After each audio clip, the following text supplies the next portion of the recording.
बात बेबाक में आपका स्वागत है। मैं हूं प्रोफेसर देवेंद्र प्रसाद राय। आज मैं आपसे इजराइल ईरान युद्ध पर बातें करूंगा। आपको ज्ञात ही होगा कि आज इजराइल ने अमेरिका के समर्थन से ईरान पर भीषण युद्ध छेड़ दिया है। करीब 30 शहरों पर अटैक हुआ है। 30 शहरों पर अटैक हुआ है।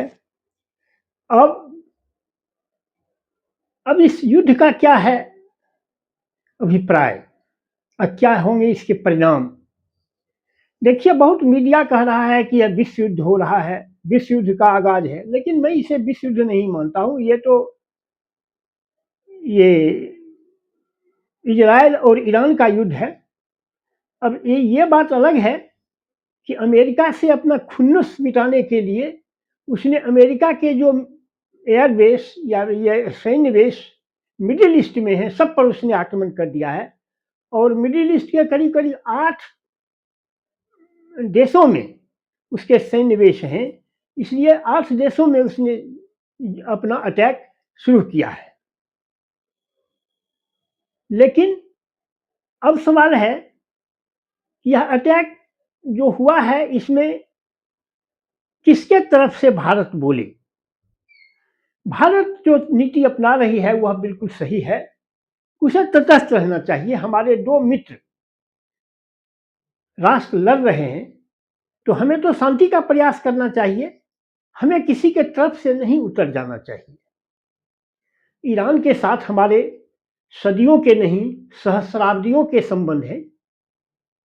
हम आर्यन कल्चर के समय से उसके साथ हम जुड़े हुए हैं। जिस समय से आर्यंस भारत में आए तो हमारे सहस्राब्दियों का उससे के साथ हमारा संपर्क है। और लेकिन हमारे भारत पाक युद्ध में जितना इम्फेटिकली इजराइल हमारे साथ जितना खड़ा हुआ, ईरान हमारे साथ उतना खड़ा नहीं हुआ।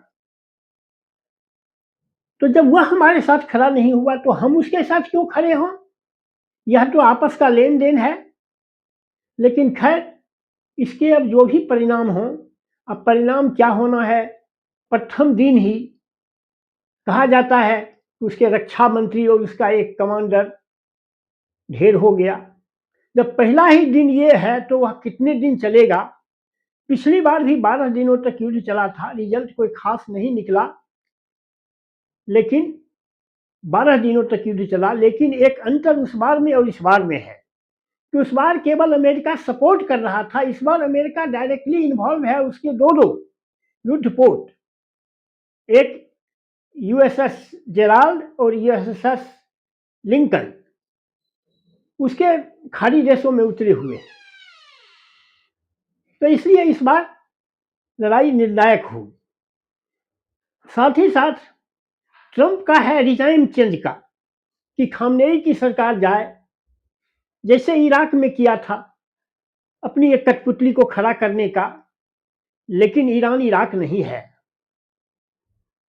ईरान इराक नहीं है। एक तो इराक से बड़ा है ईरान, इसकी सैन्य ताकत उससे अधिक है।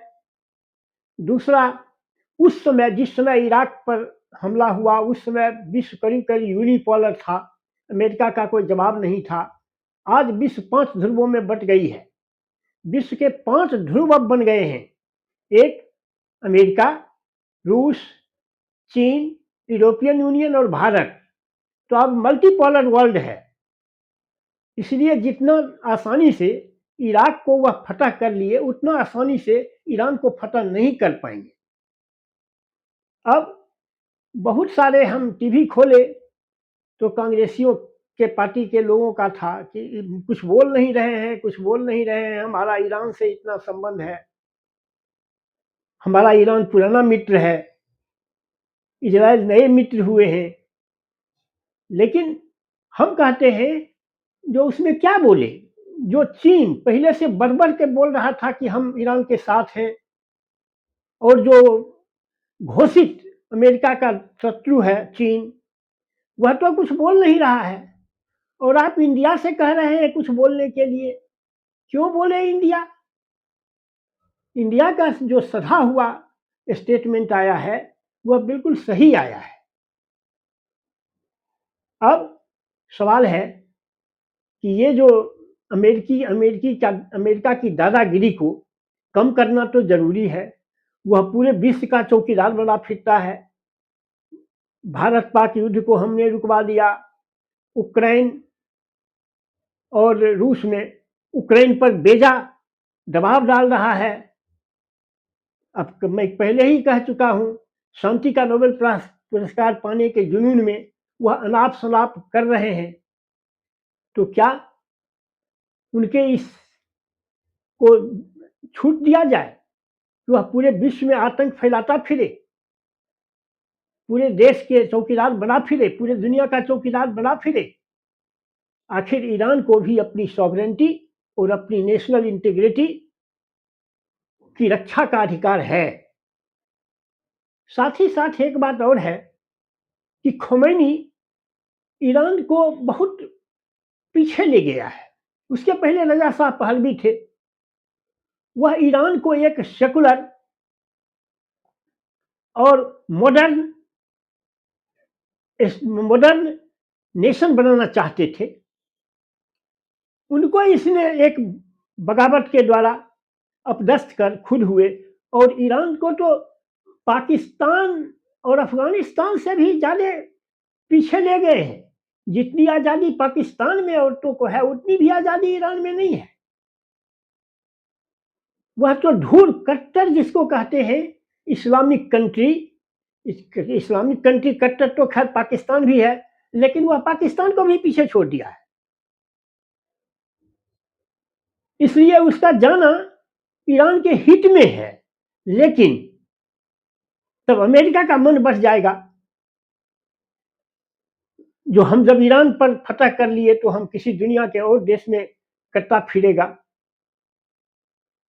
इसलिए इस युद्ध को बंद करने का उपाय सोचा जाना चाहिए। और न्यूक्लियर आर्सेनल का जहां तक सवाल है, जो यह तो इजराइल के अस्तित्व का सवाल है। अगर वह न्यूक्लियर बम बना लिया तो इजराइल को वह मिटा देगा। जबकि पूरे मिडिल ईस्ट में एक भी देश ईरान का सहयोगी नहीं है, सभी देश ईरान के खिलाफ है। केवल ईरान के द्वारा पोषित जो कुछ अतिवादी संगठन है, हिजबुल्ला, हुती, हमास, वही सब ईरान के साथ है। और मिडिल ईस्ट का कोई कंट्री ईरान के साथ नहीं है। उसका एक कारण तो यह भी है कि मिडिल ईस्ट के सारे कंट्री सुन्नी बहुल हैं और सुन्नी शासित हैं, और ईरान ही एकमात्र है जहां शिया का शासन है। साथ ही साथ इसमें एक बात और है कि हिंदुस्तान के जो शिया हैं सो कमोबेश भाजपा के साथ है। एक तो मुसलमान बहुत कम साथ है, जो साथ भी है जितना भी परसेंट 2-4% उसे वोट देता है वह केवल शिया मुसलमान देता है। सुन्नी मुसलमान का बिल्कुल वोट बीजेपी को नहीं मिलता है। इसलिए अब बीजेपी क्या करती है, अपने कंस्टिट्यूएंसी को, इलेक्टोरल कंस्टिट्यूएंसी को बचाती है, या इजराइल का साथ देती है, या तटस्थ रहती है, यह आगे आने वाले दिनों में समझ में आएगा और दिखाई पड़ेगा।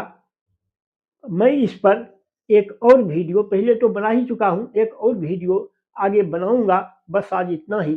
अगर आपको मेरी बात पसंद आए तो इसे लाइक और सब्सक्राइब करें। Thank you.